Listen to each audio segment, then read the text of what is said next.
مقدمہ جمہوریت رکھنا چاہتا ہوں اس ایوان اللہ کے 100 ناموں کے نیچے ان کے سامنے جو اس ملک کے اصل وارث ہیں 25 کروڑ عوام. ہمارا تعلق مختلف جماعتوں سے ہو سکتا ہے لیکن ہماری آخری وفاداری اللہ اور اس کے رسول کے بعد اپنی جماعت اور اپنے لیڈر سے پہلے ان عوام کے ہے جو پیچھے ہمارے پیچھے کھڑے. کوئی لاہور سے آیا ہے, کوئی کراچی سے آیا ہے, کوئی خیبر پختونخوا کے بلند و بالا پہاڑوں سے آیا ہے. مجھے آج یہ بات بڑی خوبصورت یاد آئی ہاشمی صاحب کی جو انہوں نے مجھے ایک دفعہ کی تھی. وٹو صاحب نے فرمایا تھا, میں پوچھا ہاشمی صاحب آپ سیاست میں کیوں آئے, ڈپٹی اسپیکر صاحب, تو انہوں نے کہا یار مجھے ایک جگہ ایسی چاہیے تھی جہاں آ کے میں اپنی بات کر سکوں. تو میری درخواست ہے تمام ایوان کے معزز لوگوں سے, دوستوں سے, بھائیوں سے, بہنوں سے, اپنی بات کیجئے, دوسرے کی سنیے, اور ہم گالی سے نہیں بلکہ دلیل سے جواب دیں. وہاں سے بھی ایک غلطی ہوئی, ہماری طرف سے بھی ہوئی, میں کسی کا نام نہیں لیتا, میں سمجھتا ہوں دونوں نہیں ہونے چاہیے تھے. ہمیں اس ایوان کو ایک ایسا ایوان بنانا ہے جناب ڈپٹی اسپیکر صاحب کہ جس کے ہمارے بچے نوجوان ہمیں فالو کرتے ہیں, ہم ان کے لیے لیڈرز ہیں. ہر باپ ہر ماں اب کم از کم اپنی بیٹا یا بیٹی کا لیڈر ضرور ہوتا ہے. جو درد آج وسیم صاحب آپ نے بیان کیا, پچھلی اسمبلی میں نے یہ بات کی تھی, ہم سب پاکستانی ہیں. پشتون ہم نے ووٹ کی طاقت سے بنایا, پنجابیوں نے قربانی دی, سندھی بلوچ سب نے. میں برملا اس کا اظہار کرتا ہوں, سب سے بڑی قربانی پاکستان کے لیے اگر کسی نے دی ہے اردو سپیکنگ نے دی ہے کہ اپنا گھر چھوڑ کے پاکستان کو گھر بنایا. آؤ ان کو سینے سے لگاؤ اور ساتھ میں بلوچ کو بھی سینے سے لگاؤ. تو آج سے 10 سال پہلے ڈپٹی اسپیکر صاحب آپ کی فل توجہ آج مجھے چاہیے. آپ دیندار آدمی ہیں اور میں نے آپ کو ہمیشہ جائے نماز پہ اپوزیشن لابی میں دیکھا تھا. میں نے 10 سال پہلے بات کی کہ اللہ ان 100 ناموں کے نیچے الرحمن الرحیم الملک القدوس السلام المؤمن المحیمن العزیز الجبار المتکبر خالق البارئ المصور الغفار قہار الوہاب الرزاق الفتاح علیم القابض الباسط الخافض الرافع المعز المذل سمیع البصیر الحکم العدل اللطیف الخبیر حلیم العظیم الغفور الشکور علی الکبیر الحفیظ المقیت الحسیب الجلیل الکریم الرقیب المجیب الواسع الحکیم الودود المجید الباعث الشہید الحق وکیل القوی المتین الولی الحمید المحصی المبدی المعید محی الممیت الحی القیوم واجد الماجد الواحد الاحد الصمد القادر المقتدر المقدم المؤخر الاول الاخر الظاہر الباطن والی المتعال البر التواب المنعم المنتقم عفو الرؤوف المالك الملك ذو الجلال والاکرام رب المقسط الجامع الغنی المغنی المانع الدوار نافع النور ہادی البدیع الباقی وارث الرشید الصبور.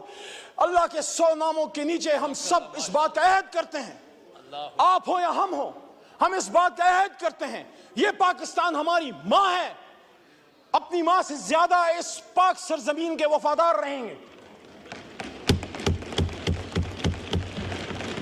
اور اس کے بعد قائد اعظم بیرسٹر محمد علی جناح نے جو باتیں کی تھی, میرے بڑے بھائی تارڑ صاحب بیٹھے ہیں, لاء میں میرے سینئر ہیں, قابل احترام ہیں. اگر ہم ان کی گفتگو پہ جاتے, ان کے فرمودات پہ جاتے, یقین کیجئے پاکستان آج سپر پاور ہوتا. اور یہ بنے گا, اور یہ بنے گا جس طرح صوفی محمد برکت علی صاحب فرمایا کرتے تھے. وہ کہتے تھے تمہیں جنگل میں تنکے چنتا ایک ملنگ یاد آئے گا, جب وہ کہا کرتا تھا ایک وقت آئے گا کہ دنیا کے فیصلے پاکستان اور اسلام آباد کی ہاں اور نہ میں ہوں گے, لیکن اس کے لیے ہمیں کھڑا ہونا ہوگا, مضبوط ہونا ہوگا. اس آدمی نے کہا تھا جناح صاحب نے کہ مسلمان مصیبت میں گھبرایا نہیں کرتا. تو پھر انہوں نے آپ کو آگے کی ڈائریکشن بھی دی, حکومت کیسے کرنی ہے, فائنانس کیسے چلانا ہے, لا منسٹری کا کیا کام ہے, بیوروکریسی نے کیا کرنا ہے, آرمڈ فورسز نے جس کو ہم اسٹیبلشمنٹ کہتے ہیں, آرمڈ فورسز نے کیا کرنا ہے, سیاستدانوں نے کیا کرنا ہے. میں مقدمہ جمہوریت میں آگے بڑھنے سے پہلے بجٹ 2024 پہ ایک بات کرتا ہوں. جو بھی حکومت آتی ہے, جو کرنے والا کام ہے وہ اس کی طرف ہم نہیں جاتے. ہم کہیں گے برا بجٹ ہے, یہ کہیں گے اچھا بجٹ ہے. لیکن اس آدمی نے 1948 میں یہ بات کی تھی, اسٹیٹ بینک آف پاکستان کو سپیچ کرتے ہوئے,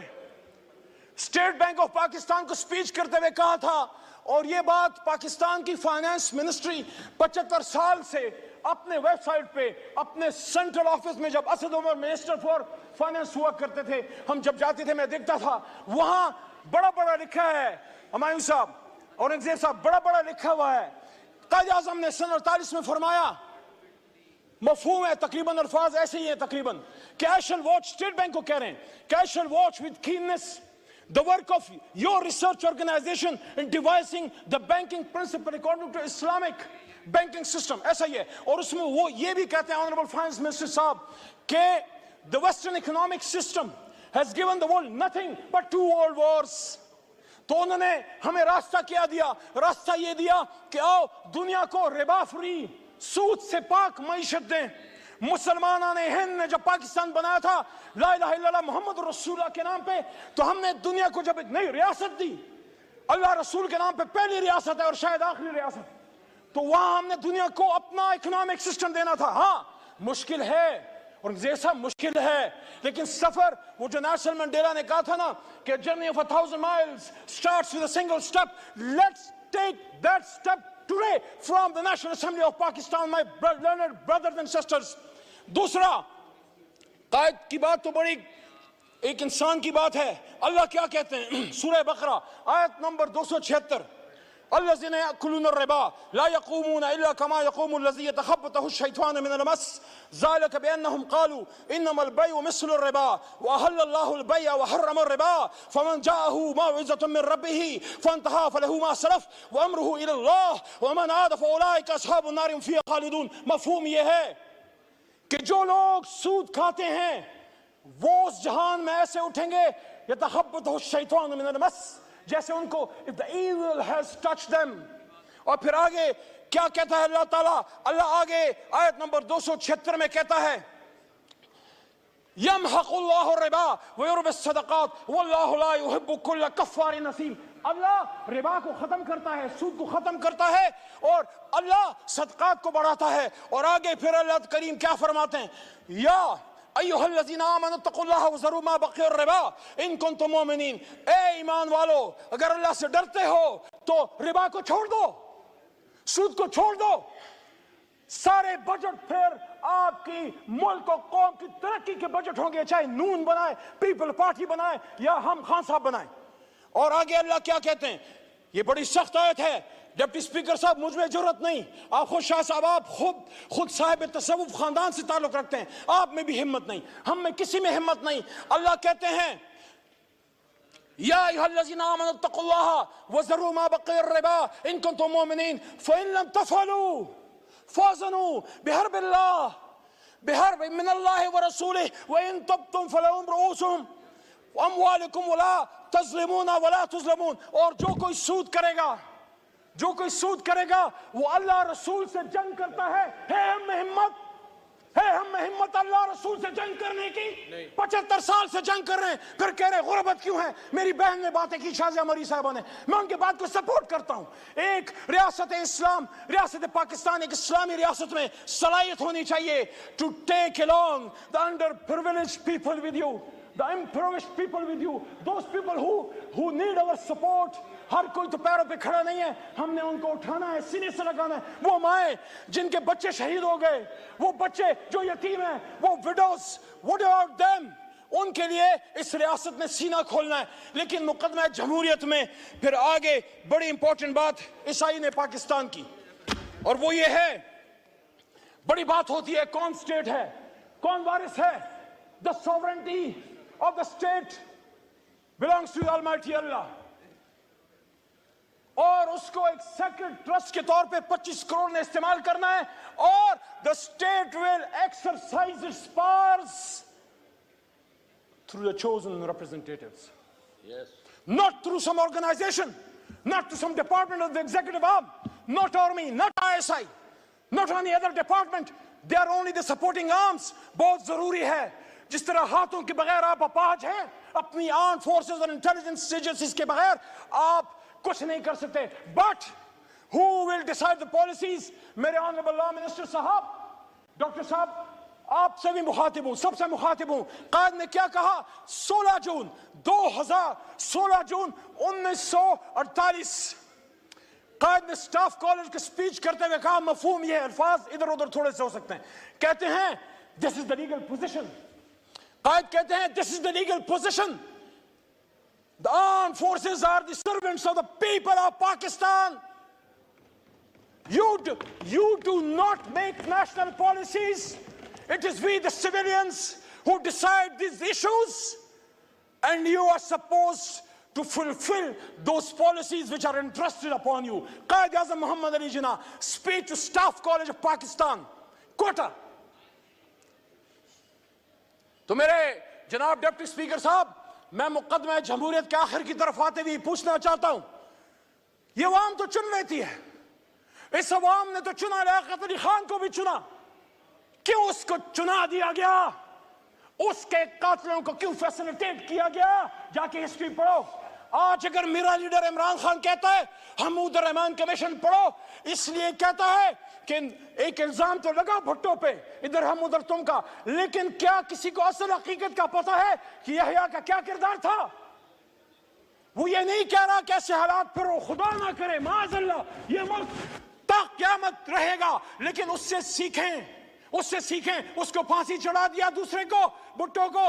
آج میں یہاں بطور سیاسی کارکن ڈیمانڈ کرتا ہوں جناب ڈپٹی اسپیکر صاحب، پاکستانیوں کو بتایا جائے ایک ایسی خاتون جو کھڑی ہو گئی، اس کو لیاقت باغ میں جب شہید کیا گیا، قوم کو بے نظیر بھٹو کے قاتلوں کا اصل چہرہ دکھایا جائے، اس پہ جوڈیشل کمیشن بنایا جائے۔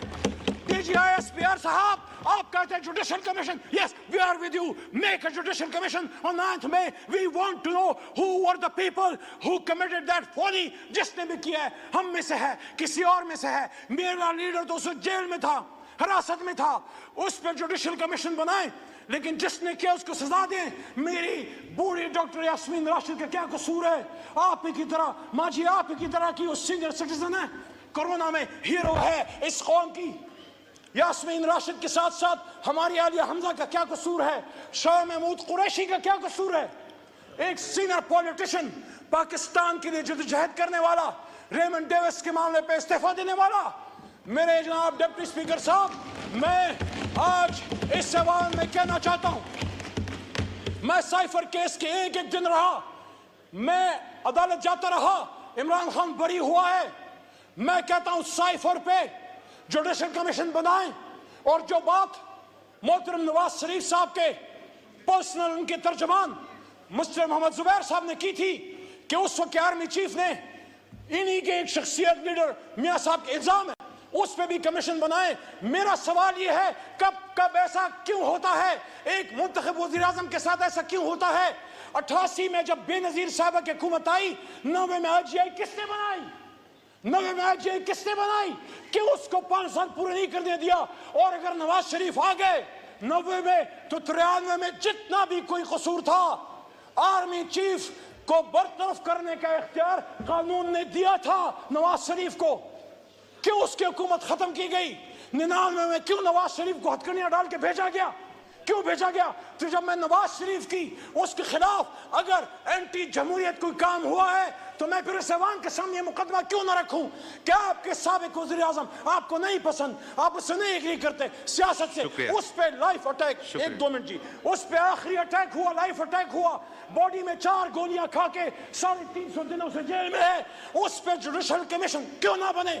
کتنی بے نظیر، کتنے لیاقت علی خان، کتنے بھٹو قربان کرو گے؟ ہزاروں سال نرگس اپنی بے نوری پہ روتی ہے، بڑی مشکل سے ہوتا ہے، چمن میں دیدور پیدا، مقدمہ جمہوریت یہ ہے۔ میرے بھائیوں، میری بہنوں، میرے دوستوں،